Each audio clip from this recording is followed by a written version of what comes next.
राज्य भएको अनुभूति कसलाई र कहाँनिर भयो त? तपाईँले हस्पिटलको बेडहरू पनि तपाईँ पनि आफै पनि गइरहनु भएको छ। हिजोमा तपाईँको एउटा इन्टरभ्यू मैले देखेको थिएँ, सल्यानमा 53 लाख रुपियाँ हालेर के एउटा अक्सिजन प्लान्ट जोड्ने भनेको ठाउँमा 3 लाख रुपियाँको एउटा सामान्य खालको मात्रै लिएर देख्नु भएको छ। तपाईँले कहाँनिर महसुस गर्नुभएको छ? कुन जनताले कहाँनिर म धेरै केन्द्र सरकारमा पुगेन, प्रदेश सरकारमा पुगेन, स्थानीय सरकारको जुन भूमिका हुनुपर्ने हो, एउटा मानवता हुनुपर्ने, कहाँनिर देख्नुभयो तपाईँले? मन बिजाउने त्यस्तो वचनहरू केही पाउनु भएको छ? त्यस्तो अहिलेसम्म त केही लागेन। जस्तो जति अहिलेसम्म हामी 12 दिनसम्म बिताइरहेका छौँ र अझै पनि यस्तो महसुस भइरहेको छ कि हाम्रो साथीहरू पनि सबैजना मन मिल्ने भएको कारणले गर्दाखेरि, सबै सहयोगी मनहरू भएको कारणले आज 12 दिनसम्म हामी सँगै छौँ। र के खाँदाखेरि जुन अहिले अक्सिजनको अभाव भइरहेको छ, अक्सिजनको अभाव कहाँनिर गएर हुन्छ, कसरी हुन्छ त? वास्तवमा भन्ने हो भनेपछि जब त्यो बिरामीले टाइममै समयमै नै एउटा पौष्टिक आहारको रूपमा उसले खानेकुराहरू पायो भनेपछि त्यो अक्सिजन पाउने लेभलसम्म त पुग्दैन। त्यस कारणले गर्दाखेरि हामी भराइका युवा टोलीहरूले, समाजसेवीहरूले दिनुभएको छ वा चन्दा उठाउनु भएको छ वा के छ? तपाईँको स्रोत के हो? यसलाई चन्दा भन्दा पनि हामीले चाहिँ सुरुमा चाहिँ 17 जनाको टिम छ, सबैजना आफ्नो तह र तत्कामा रहेर काम गरिरहनु भएको छ। त्यहाँबाट हामीले सुरुमा चाहिँ सुरुवात गर्नलाई गाह्रो हो। वास्तवमा भन्ने भनेपछि सुरुवात गर्ने बेलामा चाहिँ हामीले केही साथीहरूबाट, केही हामी आफै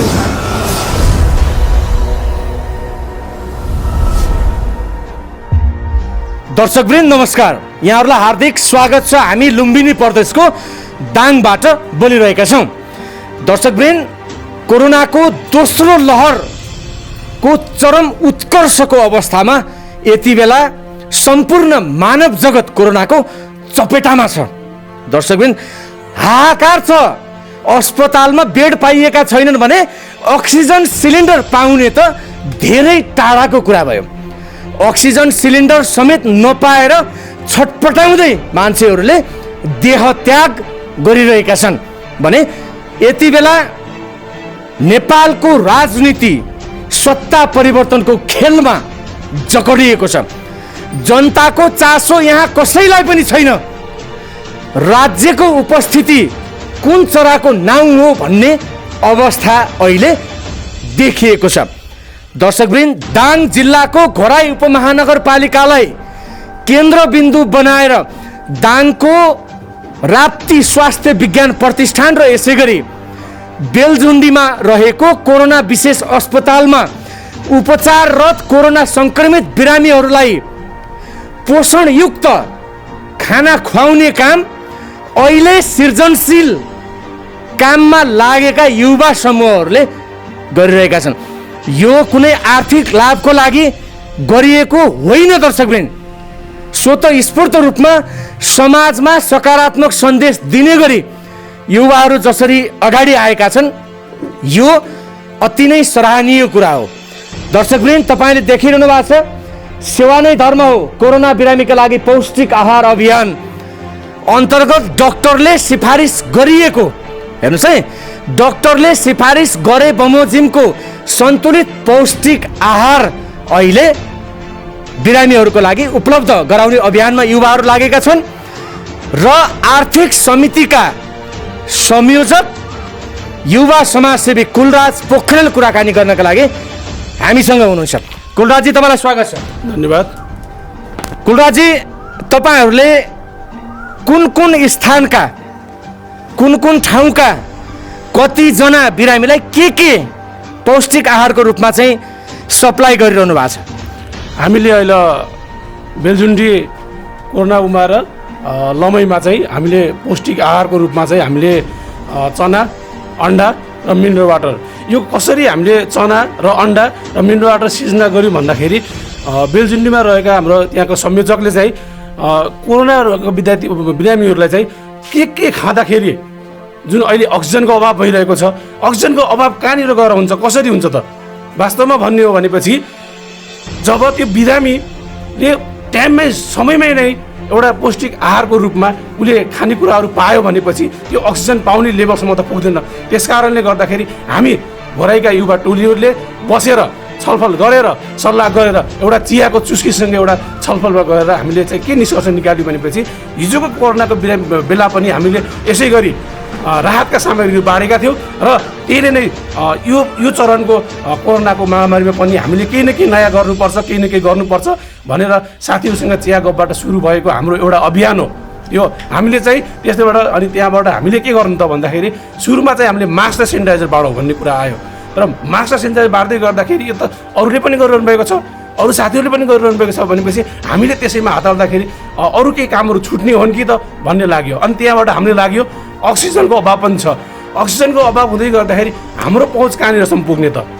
अक्सिजनको पहुँच पुरा गर्ने हो भनेपछि राज्य सरकार त मौन भइरहेको अवस्थामा हामीले अक्सिजन पुर्याउन सक्ने चेष्टा पनि हामीले गरेनौँ र त्यसको फलस्वरूप हामीले के गर्यौँ भनेपछि अब त्यो अक्सिजनको लेभल अक्सिजन लगाउनै पर्ने अवस्थासम्म नपुग्न दिनको लागि के गर्न सकिन्छ त भन्ने एउटा डक्टरहरूसँग सल्लाह गर्दै गर्दाखेरि उहाँहरूले चाहिँ के भन्नु भनेपछि चना, अन्डा र पानीको पनि पर्याप्त मात्रामा व्यवस्था नभएको कारणले गर्दाखेरि मिनरल वाटरको व्यवस्था भयो भनेपछि जुन जारको पानी बिरामीले अलिकति असर गर्ने भएको कारणले गर्दाखेरि हामीले चना, अन्डा र मिनरल वाटर चाहिँ अहिले तपाईँहरूले सप्लाई गरिरहनु भएको छ। सो कुलराजजी तपाईँहरूको टिम कत्रो छ हामीलाई त्यो बताइदिनुहोस् न। टिम तपाईँहरू एक्लै हुनुहुन्छ, दुईजना हुनुहुन्छ, तिनजना हुनुहुन्छ वा समूह अथवा दाङै जिल्लाभरि यो सञ्जाल समेटिएको अथवा चाहिँ फैलिएको छ कि तपाईँहरू कतिजना हुन्छ? त्यो टिमको विषयमा अलिकति ब्रिफ गरिदिनुहोस् न। कस्तो कस्तो खालको मान्छेहरू यो टिममा हुनुहुन्छ?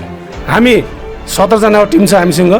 सबै कुनै न कुनै पेसासँग आबद्ध पनि हुनुहुन्छ। यहाँनिर आएर विद्यार्थी साथीहरू पनि सबै हुन्छ र घराइमा व्यापार गरेर बसिरहेका साथीहरू पनि हामीसँग सँगै हुनुहुन्छ। हामीसँग 17 जनाको टिम छ अहिले। यस्तो तपाईँको यो आर्थिकको पाटो छ नि कुलराजजी, यस्तो यो आर्थिकको पाटोलाई तपाईँले कसरी ह्यान्डल गरिरहनु भएको छ? तपाईँले गोजीबाट हाल्नु भएको छ वा समाजसेवीहरूले दिनुभएको छ वा चन्दा उठाउनु भएको छ वा के छ? तपाईँको स्रोत के हो? यसलाई चन्दा भन्दा पनि हामीले चाहिँ सुरुमा चाहिँ 17 जनाको टिम छ। सबैजना आफ्नो तह र तत्कामा रहेर काम गरिरहनु भएको छ। त्यहाँबाट हामीले सुरुमा चाहिँ सुरुवात गर्नलाई गाह्रो हो वास्तवमा भन्ने भनेपछि सुरुवात गर्ने बेलामा चाहिँ हामीले केही साथीहरूबाट केही हामी आफै उठाएर सुरुवात गऱ्यौँ। सुरुवात गरिसकेपछि हामीले सहयोगको लागि अपिल पनि गऱ्यौँ। सहयोगको लागि अपिल गरिसकेपछि देशहरूबाट विदेशहरूबाट पनि साथीभाइहरूले चाहिँ सहयोग गरेर अहिले हामी 12औं दिनमा छौँ। यसले साथीहरूको सहयोग समाजसेवीहरू सहयोगी मनहरूले सहयोग गरेर नै स्वतस्फूर्त रूपमा तपाईँलाई सपोर्ट गरिरहनु भएको छ।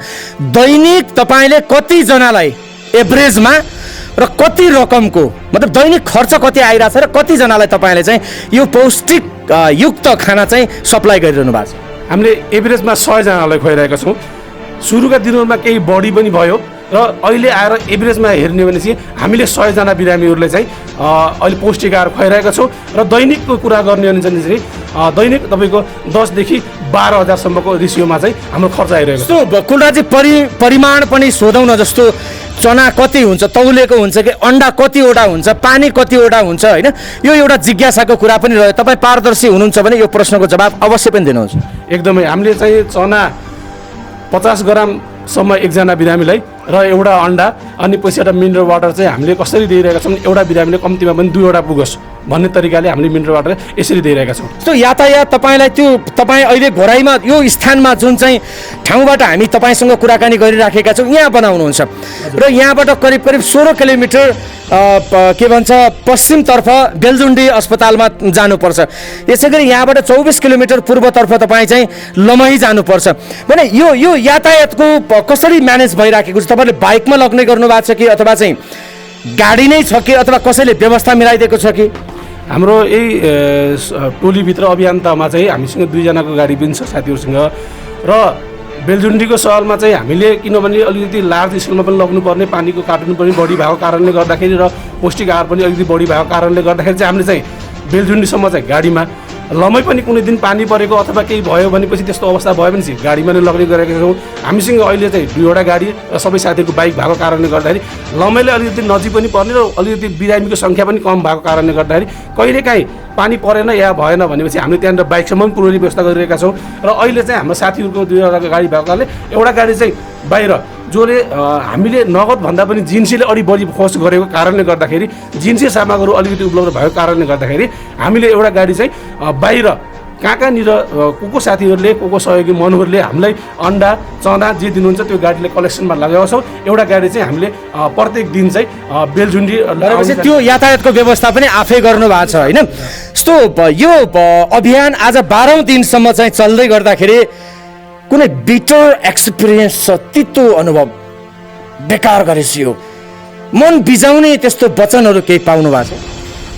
त्यस्तो अहिलेसम्म त केही लागेन। जस्तो जति अहिलेसम्म हामी 12 दिनसम्म बिताइरहेका छौँ र अझै पनि यस्तो महसुस भइरहेको छ कि हाम्रो साथीहरू पनि सबैजना मन मिल्ने भएको कारणले गर्दाखेरि, सबै सहयोगी मनहरू भएको कारणले आज 12 दिनसम्म हामी सँगै छौँ र आगामी दिनसम्म पनि हामीले यस्तो खालको प्रोत्साहन मिलिरहेको। जस्तो डक्टर हस्पिटलको इन्चार्जदेखि लिएर सबैले चाहिँ राम्रो कुराहरू दिइरहनु भएको छ। कतिपय अवस्थामा उहाँहरूले ल ठिक छ योबाट यो चेन्ज गरौँ भन्नुहुन्छ। जस्तो चना अन्डा खुवाइरहेको छु, कतिपय अवस्थामा बिरामीले चना र अन्डा चपाउन नसक्ने गाह्रो पनि पाउँछ, उहाँले दुध र अन्डा भन्नुहुन्छ, हामी त्यो गरिरहेका छौँ। अहिलेसम्म त्यस्तो मनोबल गिर्ने बिटर एक्सपिरियन्स तपाईँहरूसँग छैन। नेपालमा राज्य सत्ता परिवर्तन भयो, नेपालको भूगोललाई सङ्घीयतामा बाँडियो। हामीसँग 3 तहको सरकार छ कुल राज्य, स्थानीय, प्रादेशिक र सङ्घीय। करोडौँ अरबौँ रुपियाँको बजेट तपाईँको चाहिँ वडासम्म पुगिरहेका छन्। हामीसँग स्थानीय सरकारको रूपमा चाहिँ वडाको समिति समेत छ। के तपाईँहरूले ठेक्का लिनुभएको हो? यो तपाईँहरूले नै किन दिनु पर्यो त? यो त राज्यले पनि गर्ने हो नि। तपाईँहरूले राज्यलाई चुनौती दिएको जस्तो पनि देखियो नि त कुल राज्य। राज्य तपाईँले कुरा त गर्नुभयो, मैले पनि सुनिरहेको कुरा पनि हो।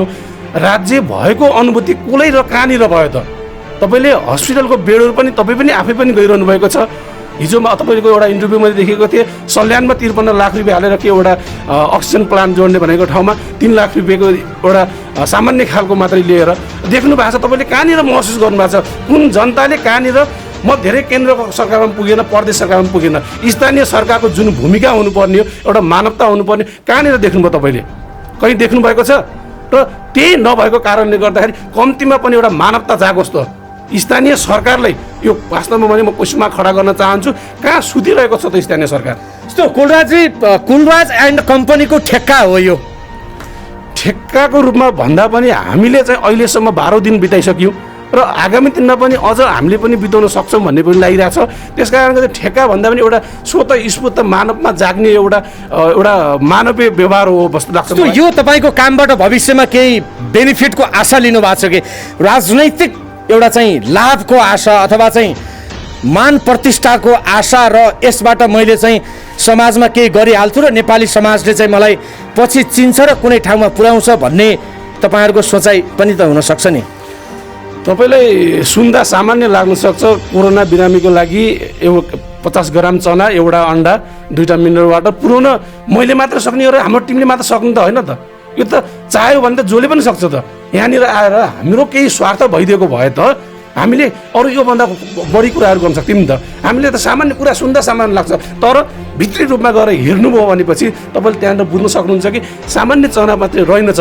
यो त एउटा मान्छेको कोरोना लगाइसकेपछि इम्युनिटी पावर बढाउने चिज रहेछ भन्ने कुरा बुझ्नुहुन्छ। र यस्तो लोकप्रियता, सस्तो लोकप्रियता कमाउन चाहने भइदिएको भए हामी अझ बढी रूपमा केही गरेर अझ अक्सिजनदेखि लिएर हामी त्यहाँनिर जागेनौँ। तर के भन्नु लाग्यो भनेपछि सानो काम पनि किन नहोस् तर मानवता जागोस् सबैको भन्ने हेतुले मात्रै हो यहाँनिर आएर। भविष्यमा कुनै पनि लाभको लागि छैन त्यस्तो भइदिएको भए त। तपाईँहरूको यो अभियानको घेरा त अब फराकिलो हुँदैछ नि होइन? यो फराकिलो भइराखेको अवस्थामा लेटेस्ट पछिल्लो समयमा चाहिँ सहयोग गर्छौँ भनेर स्वतःस्फूर्त रूपमा चाहिँ कतिजना साथीहरूले कहाँबाट कस्तो अवस्थामा चाहिँ तपाईँहरूलाई भनिरहनु भएको छ? ओभरअलमा बताइदिनुहोस् न। हामीलाई घोराइमा रहेका व्यापारी दाइहरूले पनि हामीलाई सहयोग गर्ने वचनबद्धता गर्नुभएको छ र विदेशमा रहेका साथीहरूले पनि चाहिँ तपाईँहरूले चाहिँ एकदमै राम्रो कामको सुरुवात गर्नुभएको छ। हामी पनि त्यो ठाउँमा रहेर गर्न सक्नुपर्ने अवस्था थियो, तर कारणवश हामी विदेशी भूमिमा बसिरहेको कारणले गर्दाखेरि तपाईँहरूले गर्नुहोस्, हामीले केही सहयोग गऱ्यौँ भनेपछि हामी पनि त्यहाँ पुगे जस्तो हुन्छ भन्ने उहाँलाई महसुस भइरहेको छ। तपाईँहरूको यो अभियान फलोस् फुलोस् र कोरोना चाँडै नै समाप्त होस् र तपाईँहरूको अभियान पनि चाँडै नै समाप्त होस्, कोरोना सँगसँगै समाप्त होस् र मानवताले एउटा चाहिँ फेरि नयाँ सभ्यतामा चाहिँ प्रवेश गर्ने मौका पाओस् भन्न चाहन्छौँ। तपाईँले 17 जना साथीहरू भन्नुभयो, 17 जनाको सरल नाम लिन सक्नुहुन्छ? मलाई सकिन्छ। संयोजकमा हाम्रो सञ्जीव पछाइ हुनुहुन्छ, सहसंयोजकमा पूर्ण कार्की हुनुहुन्छ, सचिवमा डिलिरा शर्मा हुनुहुन्छ, सहसचिवमा गुरुप्रसाद गौतम हुनुहुन्छ, त्यसै गरी व्यवस्थापकमा हाम्रो मोहन गौतम हुनुहुन्छ, त्यसै गरी सहव्यवस्थापकमा हाम्रो सन्दीप गोराथेकी हुनुहुन्छ, त्यसै गरी हाम्रो अर्थ संयोजक म आफै भइहालेँ, सह अर्थ संयोजकमा असीम पोखरेल हुनुहुन्छ, त्यसै गरी हाम्रो प्रवक्ताको रूपमा देवेन्द्र बस्नेतजी हुनुहुन्छ, पूर्ण कार्कीजी हुनुहुन्छ, अनि पछि त्यहाँबाट निरज गिरीजी हुनुहुन्छ। हाम्रो आइटी यताउता फेसबुकमा हामीले सामाजिक सञ्जालमा चाहिँ को कहाँबाट सहयोग आएको हुन्छ त्यो हामीले त्यसलाई फेसबुकमा अपडेट गर्नको लागि आइटीमा चाहिँ हाम्रो निरज गिरी हुन्छ, त्यही आइटीमा सहयोग गर्ने हाम्रो मनोज डिसी हुनुहुन्छ, लगायत साथीहरू हुनुहुन्छ। भनेपछि यो टिमलाई मेरो र हाम्रो मिडियाको तर्फबाट होइन सक्रिय अझ गतिशील अझै राम्रो कामको चाहिँ हामी अपेक्षा गर्छौँ। अन्तमा तपाईँलाई केही भन्नु छ?